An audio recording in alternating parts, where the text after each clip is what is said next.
ಎಲ್ಲಿ?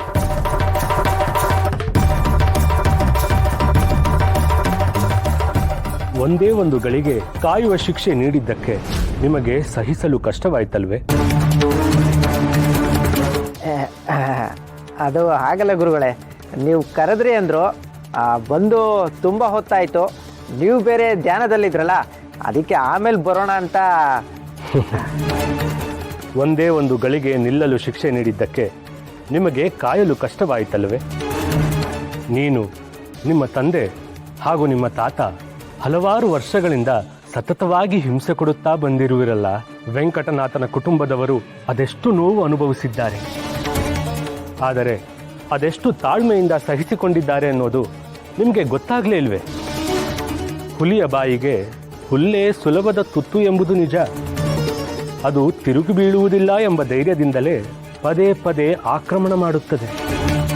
ಆದರೆ ಅದರ ನೋವು, ಸಿಟ್ಟು, ಆಕ್ರಂದನಗಳು ಕರ್ಮದ ರೂಪದಲ್ಲಿ ಹುಲಿಯ ಪಾಲಿಗೆ ಜಮೆಯಾಗುತ್ತಾ ಇರುತ್ತದೆ. ವಯಸ್ಸಿನಲ್ಲಿ ಯಾವ ಹುಲ್ಲೆಗಳನ್ನು ಅಟ್ಟಾಡಿಸಿ ಬೇಟೆಯಾಡುತ್ತಿತ್ತೋ ಅದೇ ಬೇಟೆ ಮುಪ್ಪಿನಲ್ಲಿ ಕಣ್ಣ ಮುಂದೆಯೇ ಇದ್ದರೂ ಅದನ್ನು ಹಿಡಿಯಲಾರದೆ ನರಳಿ ನರಳಿ ಸಾಯುತ್ತದೆ. ಸತ್ತ ಮೇಲೂ ಅದರ ಪಾಪದ ಫಲ ಮುಗಿಯುವುದಿಲ್ಲ. ಮುಂದಿನ ಜನ್ಮಗಳಲ್ಲಿ ಅದರ ಕರ್ಮ ಹಿಂಬಾಲಿಸುತ್ತದೆ. ನೀವು ಮಾಡುವ ತಂತ್ರ ಕುತಂತ್ರಗಳು ನಮಗೆ ತಿಳಿಯುವುದಿಲ್ಲ ಎಂದು ಭ್ರಮಿಸಿದ್ದೀರಿ.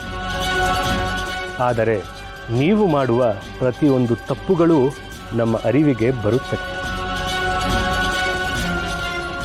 ತಮ್ಗೆ ಯಾರೋ ಸುಳ್ಳು ಮಾಹಿತಿ ನೀಡಿದ್ದಾರೆ ಗುರುಗಳೇ, ಆದರೆ ಅದು ಸುಳ್ಳ? ನಿಮ್ಮ ತಂದೆ ಒಬ್ಬ ಅಸಹಾಯಕ ಹೆಣ್ಣು ಮಗಳನ್ನು ಕೊಲ್ಲುವಷ್ಟು ಕೀಳು ಮಟ್ಟಕ್ಕೆ ಇಳಿದಿದ್ದು ಸುಳ್ಳೇ? ನೀವು ವೆಂಕಟನಾಥನು ಮಠದ ಅಂಗಳಕ್ಕೆ ಕಾಲಿಡದಂತೆ ಮಾಡಬೇಕೆಂದು ಪಿತೂರಿ ಮಾಡುತ್ತಿರುವುದು ಸುಳ್ಳೇ?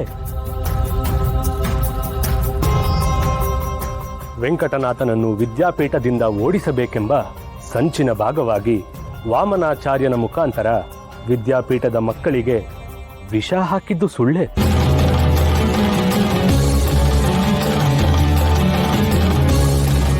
ವಾಮನಾಚಾರ್ಯ ಕೇಶವಾಚಾರ್ಯನನ್ನು ವೆಂಕಟನಾಥನಿಗೆ ಕಿರುಕುಳ ಕೊಡಲೆಂದೇ ನೇಮಿಸಿಕೊಂಡಿದ್ದು ಸುಳ್ಳೇ?